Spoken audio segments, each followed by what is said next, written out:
Season 5, Episode 5, and I think it's fair to say it was 5 times better than the previous 4 episodes combined. Welcome back, guys, to Fog Entertainment, and we are here to review Episode 5 of the final ride, and this is what we've been wanting, this is what we've been waiting for. A lot of good shit, a lot of good reveals, no horrible broken saints, actually finally advancing stories, secrets being revealed, people being revealed, stuff actually happening, barely any filler. This was a good episode of Mayans. It was, guys. We finally delivered. 4 weeks too late, a month too late. And you know what? I think it backs up my theory of they didn't actually realise this show was getting cancelled until they'd already filmed a few episodes. Totally agree. You look at what happened in the first 4 episodes, and to be honest, not a lot happened. And then in this episode, it was like there were so many big reveals, and obviously we'll talk about them as we go through it, but you find out who burned down the warehouse, you find out who the rat is, other people in the show find out who the rat is. There's just so many things happen. We actually got deaths, we got the confrontation between the sons at the start of the episode, we have deaths at the end of the episode, we have deaths, then we have the big kidnapping that we've been waiting on. It's like, it doesn't make any sense as to why so much good stuff happened in this episode, whereas in the previous 4 episodes, and I'm not even joking, more happened in this episode than the previous 4 combined. And that's not, a word of a lie. No, easily, and let's not pretend it was the 96-minute episode that did it. It was just a lot packed in, condensed, action, non-stop, and we have to dive into the beginning. Now, was it perfect? Absolutely not. But it was one of the best episodes of Mayans I've seen in a very long time. So I will say that.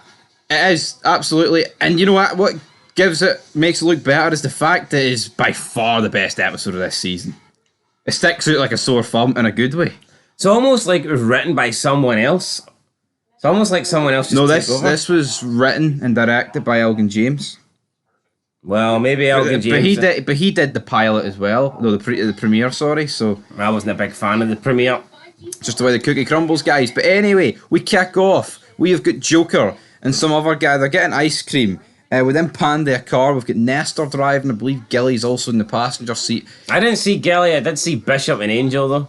I think Gilly was in the passenger seat in the front with Nestor. Gilly's a big boy. I think I would have noticed him. Anyway, Bishop's in the back, because of course you're not allowed booster seats in the front. They have to be in the back.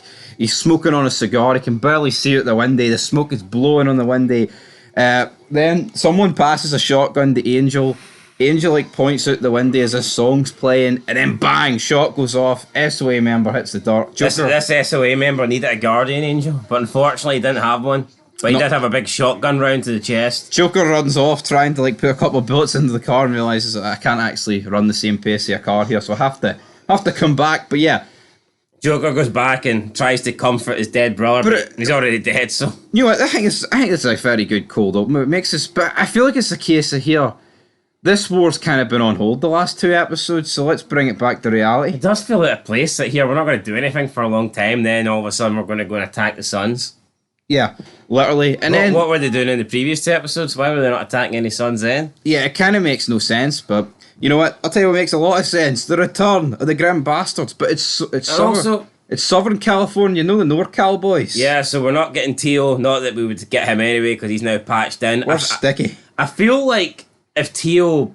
It was a good opportunity, I want it, for Teo to appear. But then again, how could he be impartial if he's a member of the Suns now? Although I guess he could argue Charman's not involved in the war. I just think it would have been good to see Teo. It would have been, but it's I think it would only made sense if he was still a Grim Bastard. Personally, like you say, with Charman being out of the war, it wouldn't really have made much sense. And before we move on, we were speaking about the war between the Mayans and Suns. If they don't want that to be the total focus of this season, I understand. They want other stories to tell, I get that. But I think I would just rather them condense it and finish the war early.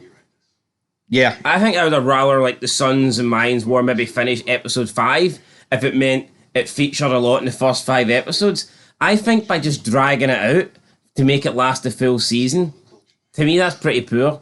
No, it is, but the problem is, I think you can drag it out if you make it a consistent theme. Well, they can't, because they didn't even have them in the last 2 episodes. That's what I'm saying, though. You can't miss 2 episodes. That's yeah, but all I'm saying is, if they were going to do that, then I would have just rallied them have the war be wrapped up earlier. Like, see when the Suns are Have it over less episodes, but have it take up more focus for the see when episode Lobo to end. Sonora were like hitting Mayans and Suns every episode. See if it went 2 episodes without them even getting a mention. It'd You'd be have thought weird. they're safe. They're Blown safe. Blown over. Anyway, let's go back to Suns because the grim bastards have arrived. It's Southern California though. Bottles whips out his gun. He then boots the fence. Out comes Easy. Out comes Nestor. The heavy guns.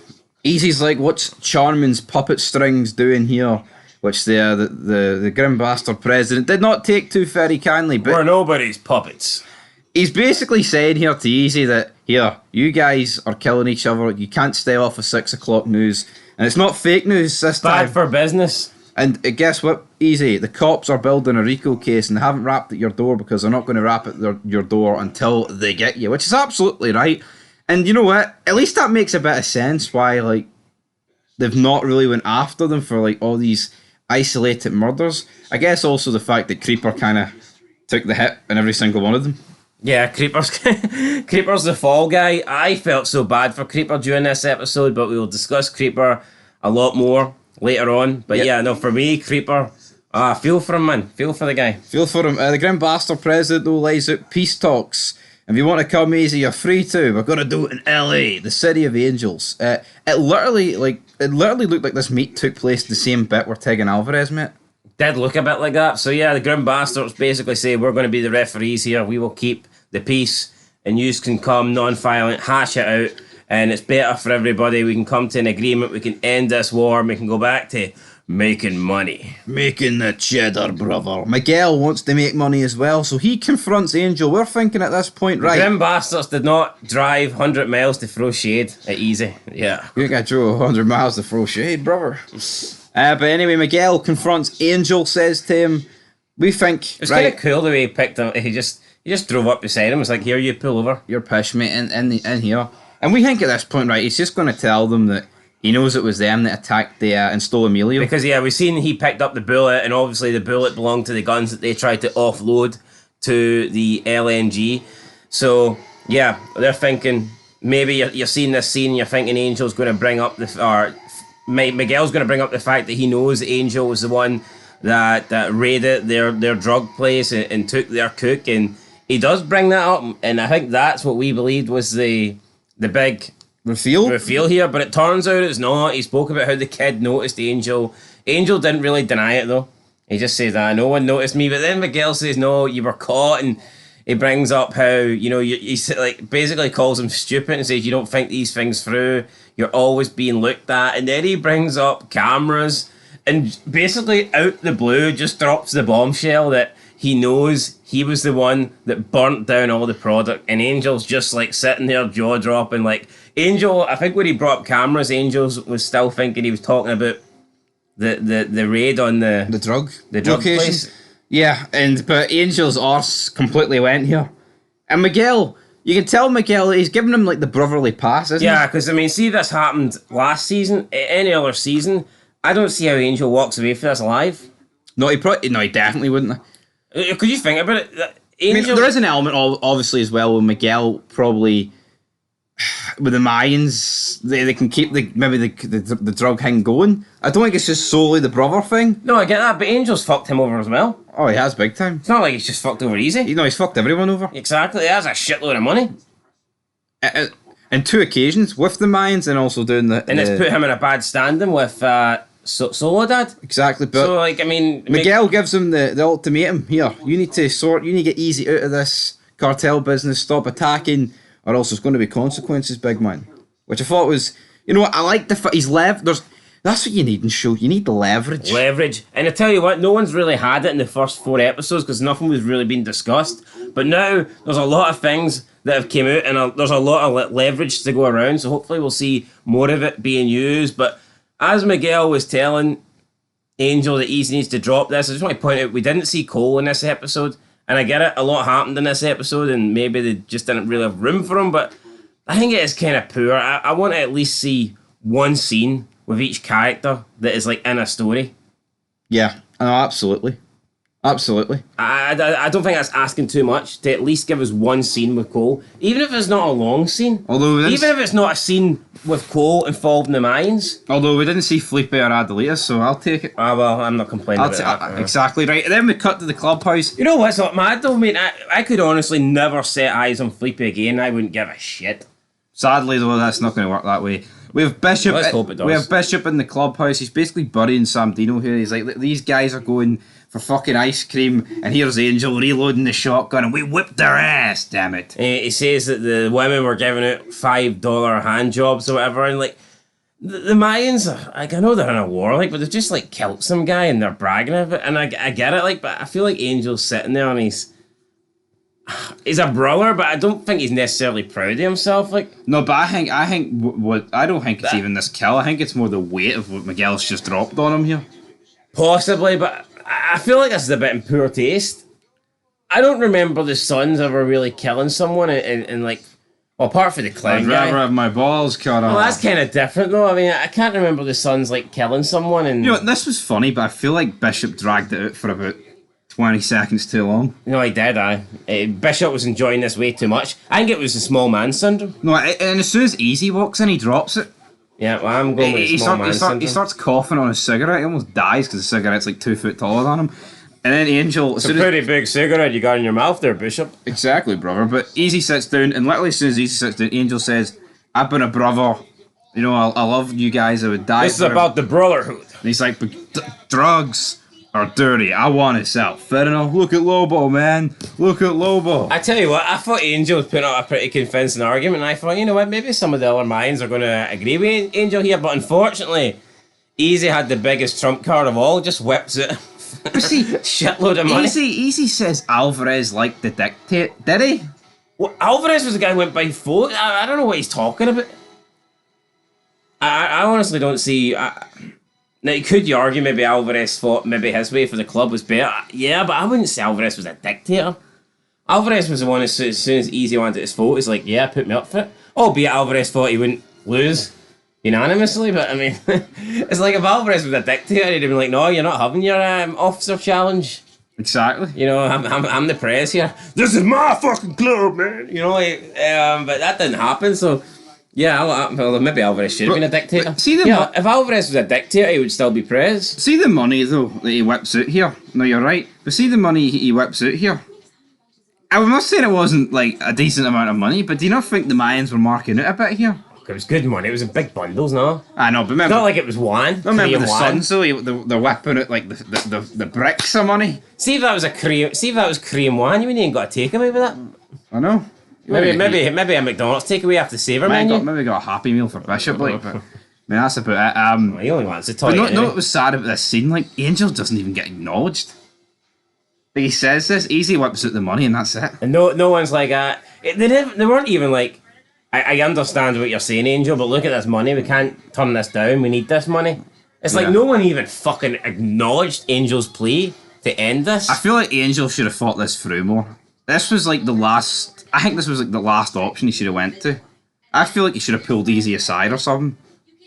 And then maybe take it to the club. Or what about pull our club members aside?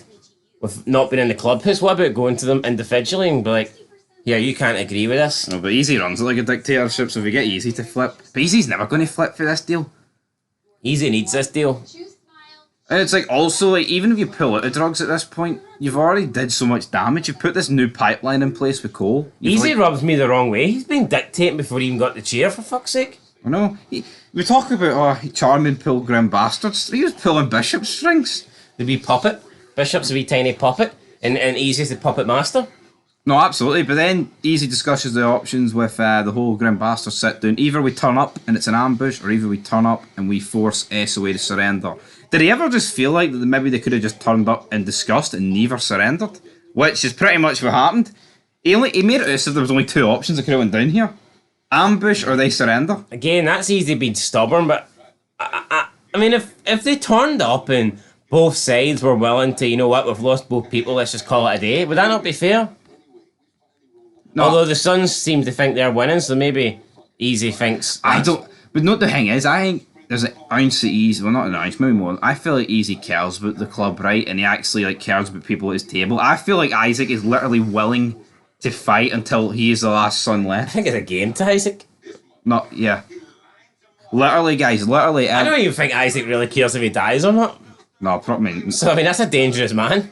probably not. We cut the prison. Certainly doesn't care if Terry dies or not. No, I'm surprised I didn't nominate Terry just to get killed in the fight. Right, Cody talks to Creeper.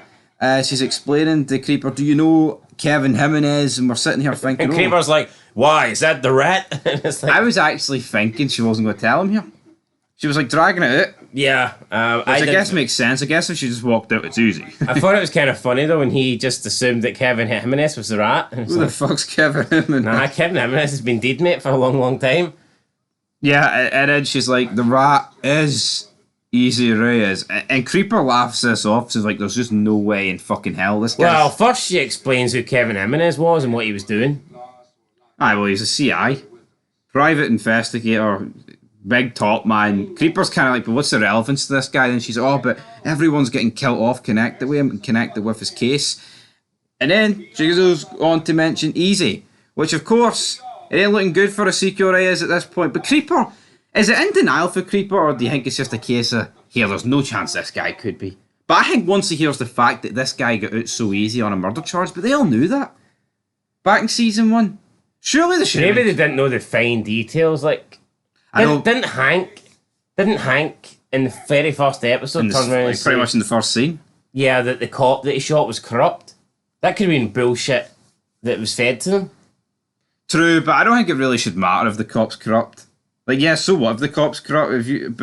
Unless he's Well, actually... no, boss, but he didn't get off scot-free. He did serve a bit of time. Like, I did 9 years.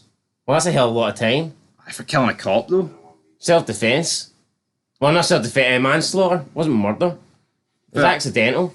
Accident. Then when you factor in the cop was corrupt, I think it is plausible. But maybe the cop wasn't corrupt. Maybe that was just bullshit looking back.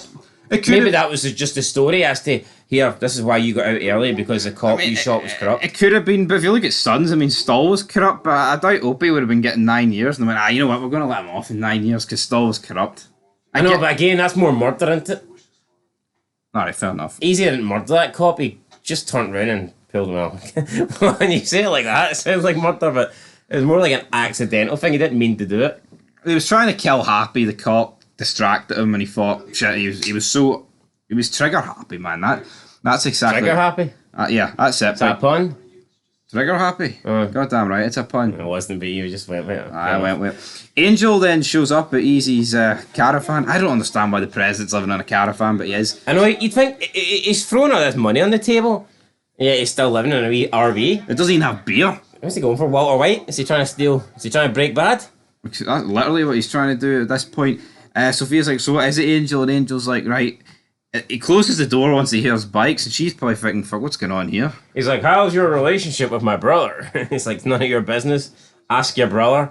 Then Angel realizes, like, I'm not really getting anywhere here. He just comes out and basically tells Sophia that this is wrong. You need to get Easy to give up the drugs, essentially. He's going to get us all hurt. He's going to get us all killed. And at this point, Sophia's like, you know what? I think it's time for you to leave.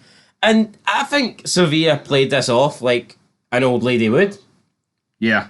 I think she pretty much says, look, anything you've got to say about Easy, you can say to him. You see him every single day. He's your brother. Yeah, I mean, I think...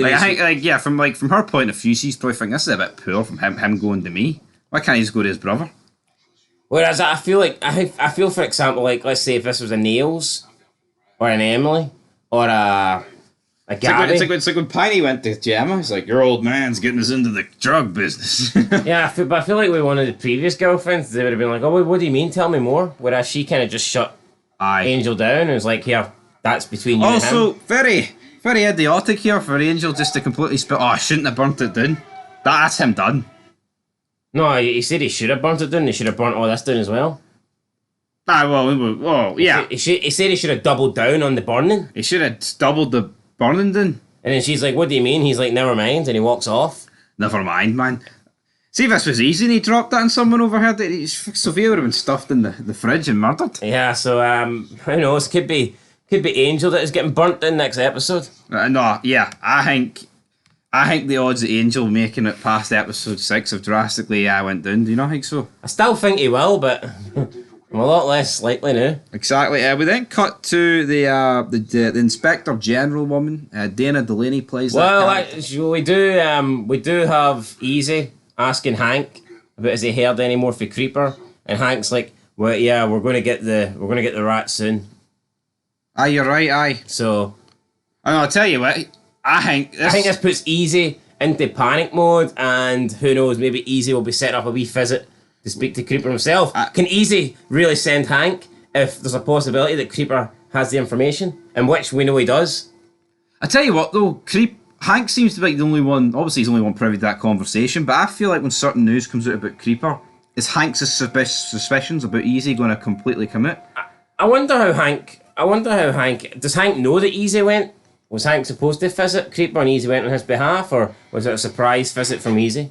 I guess we'll have to find out. Because Hank was talking like he was going to visit him and they're going to get more information. Or I'll get a phone call from him or something, but who knows. But anyway, the Inspector General basically talking to this fat guy we've not really known before, but he's kind of telling her to back off this entire Potter case, and she's like, I'm no a bitch on a leash, damn it. And then we get Soledad, wee midget Soledad, getting absolutely slapped about verbally here by Lincoln Potter. Lincoln Potter's the man, isn't he? You need Lincoln Potter. Lincoln Potter, damn it, he's a strong guy. I like this scene very much. It was good. Soledad's been like... It was good seeing Lincoln Potter put this stupid wee little bitch in her place. Aye, it was. And she couldn't do anything but sit there and take it. Well, I know why she couldn't do anything and she had to just sit there, or should I say stand there and take it, because Lincoln Potter didn't crouch down to her 2 foot level. I know, he was carrying fucking giraffes. He just stood above her and basically laid the smack down. Talked down to her, looked down to her. Pretty much everything he did was down to her. Miguel's just kind of standing there, not knowing where to look. I feel like Potter's saying, look, Angel, this is how you should respond when she tries to put you in your place. Exactly, well, Miguel, no Angel. You don't crouch, Miguel, you don't crouch down and get on a par with her. You stand above her and you talk shit. Exactly, damn it. But Potter was funny here. He talks about Michelangelo, and every time I hear Michelangelo, I think it's a singer. Michelangelo, doesn't it? It sounds like a singer. Yeah. But he's on about intelligence here, and then if you're a smart cookie, then you have small genitalia. But he's like, I broke the trend because I'm hung, brother. And Miguel's just kind of looking at him here, and then Potter walks off. I thought this was pretty funny. It's a typical Potter scene, but you know what? It does the absolute trick. In the book, we cut to like what is this, a birthday party for the weekend? And he starts talking about like penis sizes and stuff like this. That's what I literally just talked about. Okay. Where have you been? I don't know. I've stoning it. I just said small genitalia for the smart, and he broke the trend. Sorry, he's hung. I was stoning it. Anyway, let's go. Alvarez is depressed, right? And you know what? I don't blame him. He watched the first 4 episodes and he thought this sucked. I think he's got every right to be depressed, but I feel like I can kind of see his wife's point of view. And then once he hears a bike pulling up and he sees some guy getting off who's 3'9", he automatically knows it's Bishop, and he's just not having it. Bishop walks... He sees this bike but no one on it. Fucking underneath the handlebars. Is it the Broken Saints or is it Bishop? It's Bishop. Oh no. So Bishop walks past him, or walks up to him even, and Alvarez just walks straight on by Bishop. Bishop says, "Hey, Primo," but Alvarez isn't having it. And it's like, hold on, Bishop. You literally have not visited Alvarez in 6 months. You basically, after everything you've been through with him, kicked him out his club, and you expect him to just like be okay with you? Yeah, I didn't get. I mean, it's almost as if they've already had like a scene, and he's just still bitter about it. Very, very bitter. But you know, this isn't a Mayan thing in Alvarez, because you seen him with Diaz. He's fine. It's just Santa Padre. Well, of course. Ah, yeah, I know. Why would he be pissed? Why would he be pissed with Diaz? But I guess you could say he's been pissed with his entire family. So at least he's showing... No, I don't think he's been pissed with his family. I think he's just a miserable fuck. Which he's got every right to be. It's just, yeah. You know what, though, right? See, for the Alvarez, he's coming back. They're building up to it. He has to come back. I think... See when he finds how easy as a rat, just fucking come in. And Angel also burnt fucking everything down. Just start fresh. I would literally start fresh. I would be shocked if Alvarez doesn't come back. I think Santo Padre's just too corrupt. I think there's too much shite underneath that rug. I think the entire charter needs to go. I've got a theory. But I don't mean wipe the charter out, but I think it needs new members. I could see Cody potentially going to Alvarez. I don't know how, but I feel like that could be the key. His way back in? Yeah, I've been right about a lot of things. And I feel like she wouldn't go to an actual member about Easy, but I feel like she would go to, Alvarez is the top dog. Hold on, if Alvarez isn't, he may as well be a member. I know he's not officially in anymore. Well, technically is. Well, he's not officially the Prez, but for me, he may as well. He's the Don. He's the Don of the Mayans. He's the Don of NXT. I don't care if he's not wearing the president patch or not. I mean, for me, he's top man. Exactly. Bishop runs into his girlfriend's son here. Well, I say runs in it. I guess it is his daughter. He gets introduced. Richie. It's no Richie April, it's just Richie. They share some stories. The son seems hesitant to like Bishop at first. And didn't think he was going to shake his hand. Eventually he shakes his hand. They share some war stories. Then Bishop's girlfriend brings over her grandchild, tries to give the grandchild to Bishop. Bishop looks at the son to see if he can get his approval. Son nods. Bishop takes the kid. Bishop looks at the kid. Bishop realises, holy shit, I'm the same size as this kid. It's a great age being one. Yeah, it was a bit fucking... Bishop talked about the kid, and the dad said, yeah, she's just turned 1, or it's her first birthday. And Bishop turns around and goes, yeah, 1, it's a great age. Chris Hansen took his seat, and Bishop's like, I'm standing. Oh, thought you were sitting. Sit in the booster seat, Bishop, we gotta have a little talk. The chat logs say you said 1 was a great age, So, yeah, no, that was pretty good. Well, I wouldn't say pretty good, but it was funny. Right. It was unintentionally funny. It was decent. Right, anyway, this bit wasn't really that... I mean, we'd Hope and Letty dancing. I've nothing really to say. I seen Letty... No, not Letty. Hope was on Twitter and she tweeted about this scene and she said, I loved so much shooting this scene, and it's like literally, what are you doing? You're just jumping about shaking your head while some music plays in the background. I mean, no, I think it would have been pretty fun to film, but in reality it did nothing. How? People go like music festivals and they do this. It's not really just something that happens. Yeah, but she's speaking from her own perspective. If she thinks that, fair enough, but for us, I couldn't give a fuck.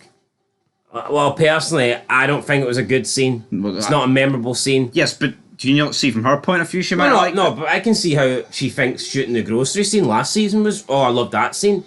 There wasn't much to this. It was basically just them dancing. There was no dialogue. There was nothing said. And they come awkwardly close. I'm beginning to think this could be some lesbian relationship. And I know people might say, oh no, you're wrong. It's like a mother, stepdaughter, bond. But they seem a little bit too close in my opinion. Aye, season 5 took it to dyke level. And they were doing this thing where the microphone, and we're both singing into the microphone, humming into the microphone, and their lips got as close as you could possibly get without touching. Yeah. It was Bishop's ass to the booster seat, but he's trying to prop himself up to make himself a wee bit taller. Yeah, let's stop burying Bishop here in case he watches this vid. Alright, I'll do it. Right, anyway, Creeper walks in. Hold on. It should have been Bishop first as the big man in the fight. That'd have been good. No? Bishop's wrapped around his fucking leg, and guy doesn't know where he is. She boots him down the corridor. Right, Creeper meets with Smokey, and we've got Raymond Cruz, and you know what, this guy just has an aura about him. I like this scene, probably one of my favourite scenes of the episode. Now, he was casted to play Taza. Now, and he was credited for episode 1, but obviously that didn't happen. Reshots. So I'm wondering, is it kind of similar to Sons of Anarchy in the fact that Clay was originally played by someone else, and then they reshot the scenes? No, they definitely reshot the pilot of Mayans as well. Did they? Yeah. Definitely, yeah, I'm 99.9. So you think he was originally, they did shoot him in episode 1 and then they decided... I'd say so, yeah. Or he decided to walk away, or... I think he was too busy or something. Fair enough. But you know what? I tell you what, great actor, and like I said, he's got this presence. There's just certain people that when they're on screen, you listen to them. And I just feel like the Taza character could have been so much better. No, it could have been, but you know what? Creeper's not even an actor, but he stepped up the last 2 seasons. And here, speaking of Taza, where is he? I don't know. He'd like prison though. Oh, surprised he didn't take the fall for the club. I'll take one for the team, hermano. I'll drop the salt too there in the showers, buddy. Oh, Essay, come on, Essay. Come and share the sub with me, Essay. But we've got a wee basketball game going on. Well, say it to me, it's literally him just throwing hoops, but by himself. But it's like a weird courtroom. It literally looked like courtyard even. I thought Creeper. I didn't think Creeper was walking out of this courtyard, to be honest with you. I didn't, but he asked Smokey, who is the rat? Smokey's like, I'm not telling you the rat is, big man. I'm telling you who they're at is, he goes on to mention the creeper who's like, if I wanted you dead, you'd be dead. It was just a warning. But we did hear in that episode 1, when he was getting shivved by that guy, he was on like, oh, this is from Smokey, you rat fuck. But obviously that's a tie-in about here, I know who the rat is. But it just seemed like a bit weird at the time.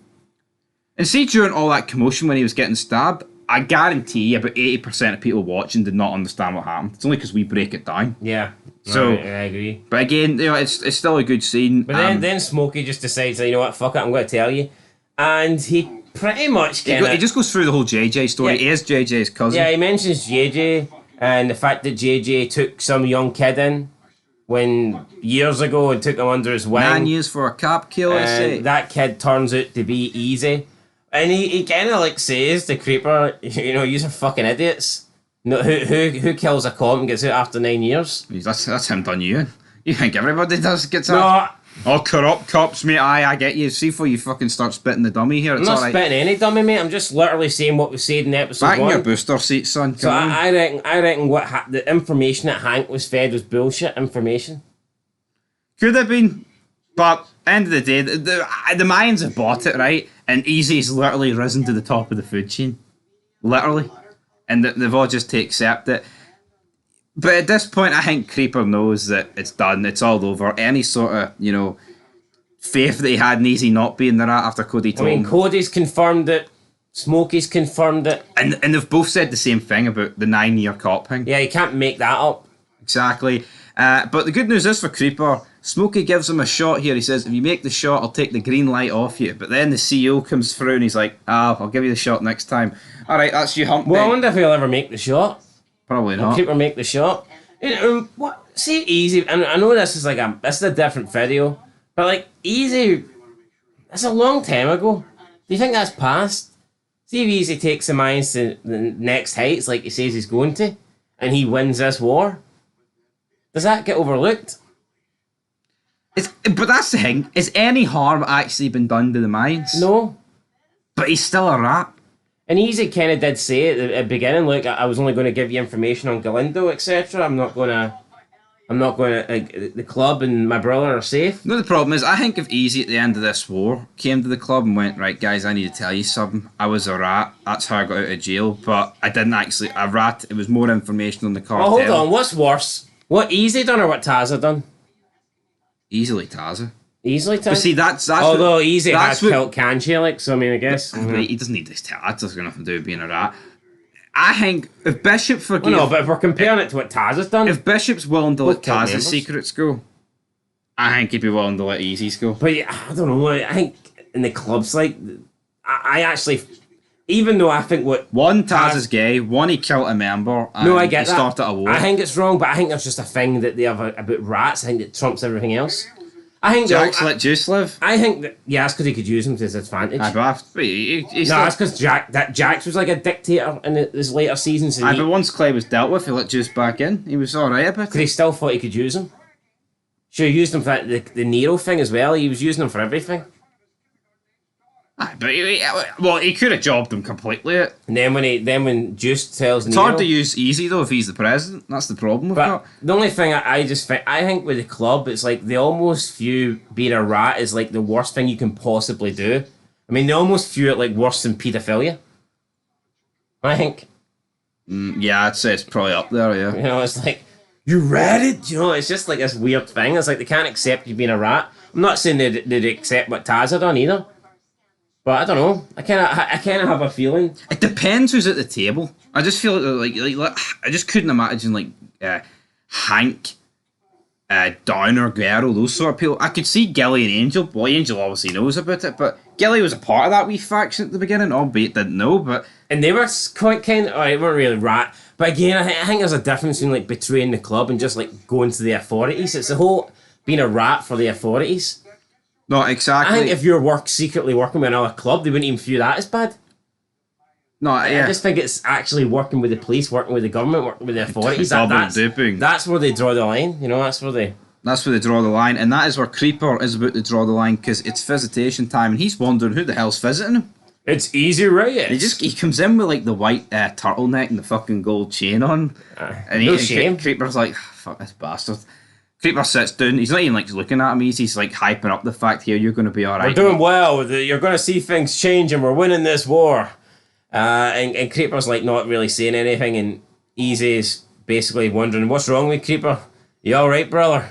And then Creeper says, so I think this must be a line that he said to Easy like when he first patched in or something. He says like a saying. Remember, like Juice says at the Jacks, like he said, your family goes back or oh shit. We are your blood now. I'm not saying he says that, but I feel like that's no. He says the whole "if you bleed for me, I will bleed for you." Yeah. So that's what Easy said at the end of season 4 when he overtook Alvarez's chair. There you go. Good memory on you. So Creeper is quoting that, and obviously Creeper feels like here I've been bleeding, but instead of you bleeding for me, you've been ratting on the club. You're the rat. Then when eventually Creeper just tells him, "I know you're the rat," and then Easy's like, well, hey, I might be the rat, but I'm taking this club to places it's never been, so you basically have to be quiet. Creeper isn't really accepting that. Creeper is like, no, you're the rat. I'm going to take you down and all this. And then Easy, I guess, has to eventually go into, I don't know, last resort, defense mode. So he kind of reaches in to grab Creeper and drags Creeper on top of him. Then he locks his leg onto Creeper so that Creeper can't get up and starts like it's kind of pathetic here. Easy's like, oh, get him off me. And then the guards come and they lay the smackdown on Creeper, and it was, I didn't fucking touch him. It wasn't necessary. Like, they beat him up a shitload of times, and Easy just watched on. Now there's two ways this goes, right? Easy has him killed because obviously that's what's probably. Now, will this get him locked up in solitary confinement? He did. We see him get put into solitary, and that means he can't make any phone calls. No, either. Now, did he do that to get him killed, or did he do that to stop him from reaching out to Hank? There's a big difference, obviously, because I feel like if he just did it to get him killed, what a dirty, sleazy fucking rat bastard. But if he's just got him locked up in solitary confinement to stop him from seeing anybody, to buy him enough time to try and finish this war, it's a smart move. Then I don't. Well, it's a smart move either way, but it's how sleazy is it? I know, but one move I'd say I can accept and forgive. The other move is non-forgivable. Yeah, but let's be real, right? Even if he does take the club, but he does take the clubs to great heights. What, is Creeper going to be all right with this? No, of course not. But maybe Easy thinks the rest of the club might be. Like I said, if Easy does win this war and the club are rich and successful and the club are in the best position they've ever been, and then the news comes out, do they view it differently? Let's say they find out when he's a prospect. Oh, he's dead. And he doesn't leave the temple. No. The temple is dead, brother. Right. After so much greatness in this episode. Do you think they would have killed him, or do you think they'd have put him in the closet with Taza? In the closet. One night stand with Taza. Alright, but the episode's been great so far, and we knew it wasn't going to continue. Yeah, Emily, right, I'm a mother. How dare you question my motherly instincts, man? You just get it when you have a chip. I don't care. You know what? I actually like this character, the Inspector General. Looks good for her age. She's 66, like, so I mean, fair play. Looks better than it. Emily she's looked depressing for about 4 seasons, man. Yeah. Just her eyes pinned to the back of her fucking skull. And it's almost like here, this scene is really only between the General and Miguel, but let's just force Emily into it. Yeah, ever since like late season 2, Emily's just looked like she doesn't want to be there. And I haven't wanted her to be there since the beginning of the show. Yep. So yeah, you know what, I don't want to shit on this episode by talking about next week's, but in the promo, man, you've got Miguel's number 2 teaching her how to shoot. What the fuck are we doing here? It's almost like he's trying to betray Miguel. It's almost like he's been noticing the exit doors in the grocery store. But anyway, yeah, we'll discuss that at a later date, because we don't have much to discuss. You know what, so I'm not going to spoil it here. I'd say this Emily bit was the only bad bit about the episode.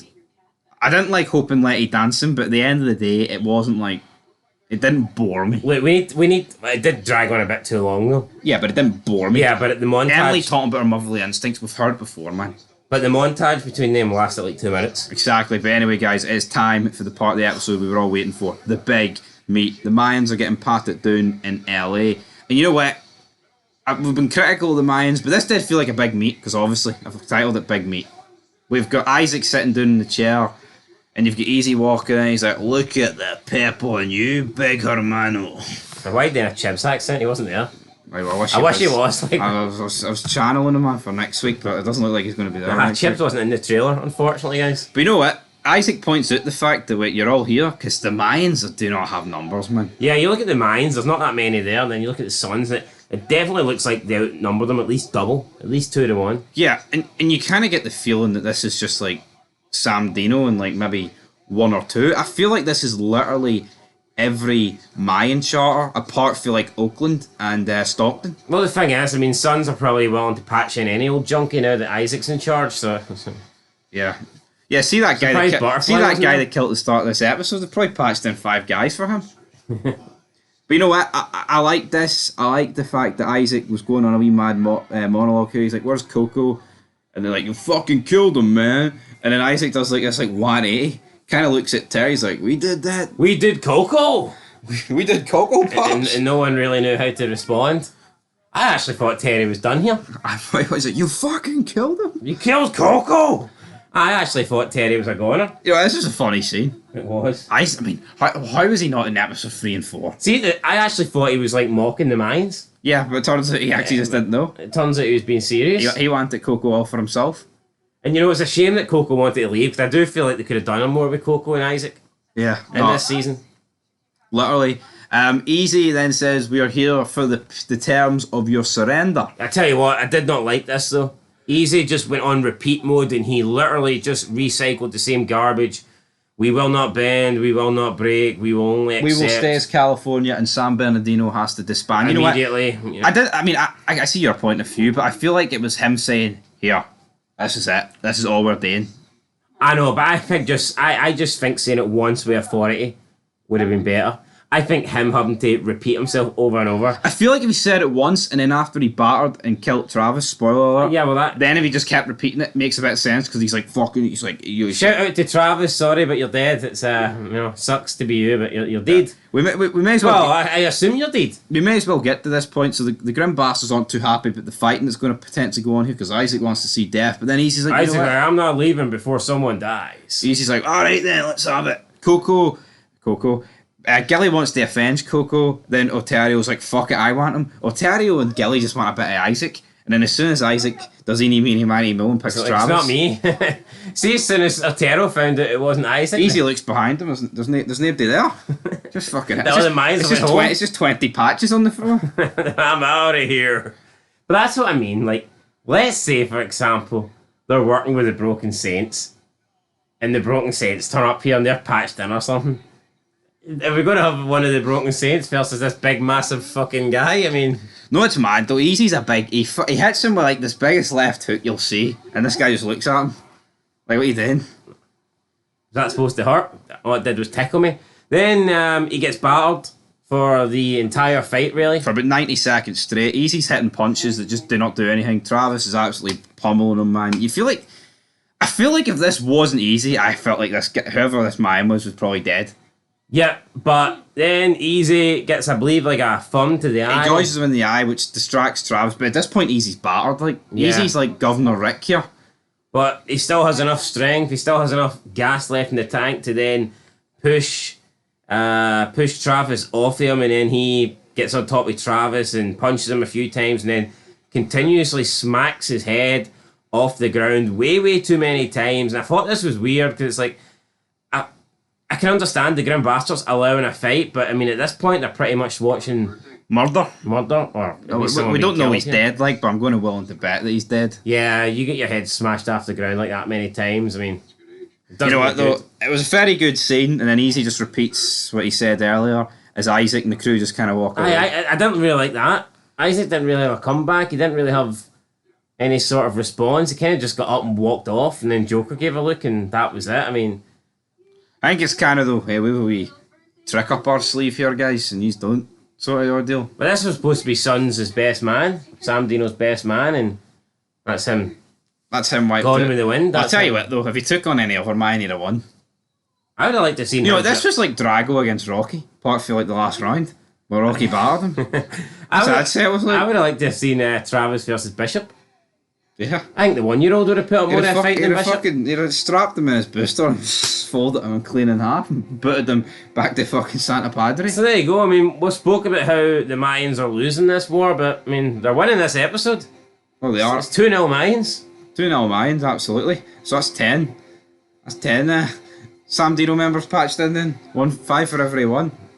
Well, since Travis is a big guy, they need to patch in more than 5. Potentially. We then have like a montage, easy like returns to Santa Padre, battered and bruised. He jumps in the shower. We've got the Mayans celebrating. He gets helped to the door by Sophia. Then Oterio, like, they turn the music down. He's like, "Now that is a fucking Mayan." And then they're bashing the table. Then we cut the Creeper in his wee isolation pod. First of all, Easy was giving a glance to Angel. Well, he was. Angel was. I don't. What's going on, mate? I think he's done. Not looking good for him. I know you could say it's too obvious, but I don't see why Easy's going on this. I don't think he's done though. I think it's far too obvious. No, I think he's done as a Mayan. I'm not saying he's going to kill him. I think he's done as a Mayan. Possibly. In that trailer where he gets shot, is he wearing a cut? Easy tells him to take his cut off. You don't need your cut anymore. Yeah, but in that scene where he gets shot, no, he's just wearing a green top. But I don't think Easy's wearing his cut in that scene. so maybe they didn't want to draw attention to themselves when they go on that wee mission, so they don't wear their cuts. Potentially, but as I say, guys, Creeper is in solitary confinement here. I mean, I actually don't think Creeper's going to die now. He could, but I feel like he could die, but I feel like he's bought himself another episode or two.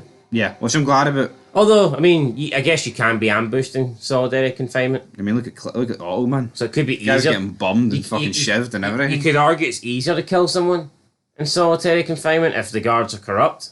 Absolutely. Maybe that's where they'll use the iron more. Who knows? Sam Dino. It's actually a good point. Yep, Sam Dino. Yes, Easy has Creeper where he wants him now. We absolutely no protection. Hee-haw. No witnesses, no nothing. No witnesses. Who is the bastard witness? We've got Hope and Letty though. Hope is sleeping. We don't really see her sleeping. Letty's sleeping, and then a hand grabs her.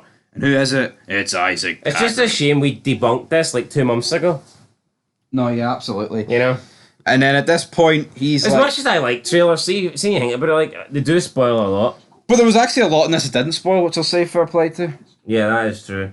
I like when trailers hype up the show without revealing anything major. Like, it could have revealed a lot here in this episode, which I'm surprised it didn't. Like, it could have literally revealed that Angel burnt the warehouse and like a lot of the Grim Bastard talking, but it didn't, so fair play. But Isaac basically, like, touching Letty's head, saying, "Yeah, you remind me so much of Coco. You don't quite have his big nose, but you'll do." And then he's like, "For you to escape, you're going to have to do one thing for me." And that was the end of the episode. And you know what? And I wonder what that thing could be. We will discuss it in more detail in a separate video. What could these two do? That what's that? Unless he wants her to go back into the porn business. That Jess couldn't do for them. I guess Letty and Hope could potentially get closer to Easy in like a secluded. I don't know. What could it be? Maybe he had the same idea as Natural. I know, but surely if it's as simple as here. Just fucking gloss over my idea twice. No, but I know it's a piss take. I know it's not. Yeah, I get what you're saying. It would probably. Unless it's like smuggling a bomb onto like Santa Padre territory. I don't know. Did it? But the thing is, the only reason he would really be going to these two to do something like that would be if he felt that Jess wasn't trustworthy. But surely that he wouldn't believe these two are trustworthy. And that they wouldn't like reveal any plans to the Mayans. But I had initially. What he's going to do, he's probably going to keep Hope hostage and force. I thought because he can't just let both of them go. I thought it was for leverage, like, but again, like we've seen in the early episodes this season, Mayans don't really give a shit. They don't really care about Letty. No. So I guess you're right. If they kidnap one of them, maybe they can use the other to do something against the Mayans. Maybe it won't be like. I still don't really see them betraying like Coco's memory. Maybe Isaac wants Gilly or something. Letty's gonna lure Gilly into an ambush. Like, here, I need you to help me move some Coco things or something. Because he is writing episode 8, guys. But by the judging of the trailer, episode 6, I don't feel like whatever Sam Dino's got planned for these two is going to come to fruition in episode 6. Yeah, based on the trailer we've seen for episode 6, I don't think anyone big's dying. I mean, you might get a couple of no names. That's the problem though. As good as this episode was, like nobody big died. Well, a big guy died. Big Travis. Big Travis died. And But I'm sorry, Travis, you weren't exactly a main character. But I did enjoy your stint nonetheless. But, I mean, what would you say about the war? Is the war still brewing, or do you feel like it's been de-escalated a wee bit? I say it's brewing. I just think I think someone notable should have died. Even not if not necessarily a Mayan. I'm surprised we haven't seen like a Terry, a Joker, a Hoysier, someone like that die. I will say this, though. I feel like with that trailer, we've just buried it for revealing too much. It didn't reveal an awful lot. Which might be good. Like, all we've seen in the trailer, guys, you have to check it out, is literally Easy and Angel, which we already knew about and seen stuff about. Emily getting taught how to shoot, which, how's that going to help her? Now, we did see episode 7's description is that the Broken Saints get a new member. Well, I tell could be her. Won't be Emily. It will not be Emily. If they're getting a new member, it's going to be either Hope or Letty. It will not be Emily. And what was the other thing we seen in that trailer? Adelita being told to kill someone. Which doesn't Judging by Soledad's reaction that Miguel kind of knew the Mayans were behind that, I feel like she's going to be getting told to kill Easy or something. Or Miguel. Could be or Miguel. Angel. But, or somebody. Who knows, but I'm going to give this episode an 8 out of 10. That's exactly what I was going to give it. You know what? I mean, What? I wouldn't say it's a million miles away from a 9, but I can't give it a 9. It wasn't. I think it needed a big character death or something. Just need a bit more, in my opinion. Than I mean, I could see an 8.5, but not a 9. Like, aye, so it's an 8, guys. We're back with a tell you trailer what, breakdown. he's easily the best episode of this season, though. Yeah, you know what? If the next couple of episodes are like this, the final season's picked up. But you know what? I've got a funny feeling this could be the best episode of season 5, though. Which ain't really. It was good, but nothing like. I mean, there was alright. There was groundbreaking reveals, but there wasn't like groundbreaking deaths. And I think the reason why we enjoyed this more is because the first episodes weren't that great. I feel like we've been starved of a good episode. Yeah. So, yeah, you know, we're getting this and we're really enjoying it. It was good. Like 8 out of 10 for me as well. I've no complaints. 50-odd minute review, guys. If every episode was this good, then, you know, if every episode in season 5 was this good, then it'd be a really, really good season. But unfortunately, we're playing catch-up because the first 4 episodes didn't deliver. So, And that's it, guys. But I tell you what, we will deliver. We're going to break down the trailer, and then we'll have a shitload of Fairy Feds over the next week. So yeah, guys, check out Fog Entertainment. Make sure you like, subscribe, comment. There's other Feds on the channel as well. We're doing Sons of Anarchy reviews, Morrow Monday, Taylor Tuesday, and there's some other crap on there that I don't recommend you watch, but if you want to check out the Fear the Walking Dead reviews and give us a like, and even if you just play it in the background just to support the channel, then we appreciate it. But we don't even like watching Fear the Walking Dead, so I can totally understand if you don't want to watch our reviews on Fear the Walking Dead. He's right. We can talk about the first 4 episodes of season 5 being poor, but holy crap, they're like masterclasses compared to Fear the Walking Dead. Fear the Walking Dead is absolutely abysmal. Yeah, they are, guys. But 8 out of 10, we'll break down the promo. And aye, till then, peace.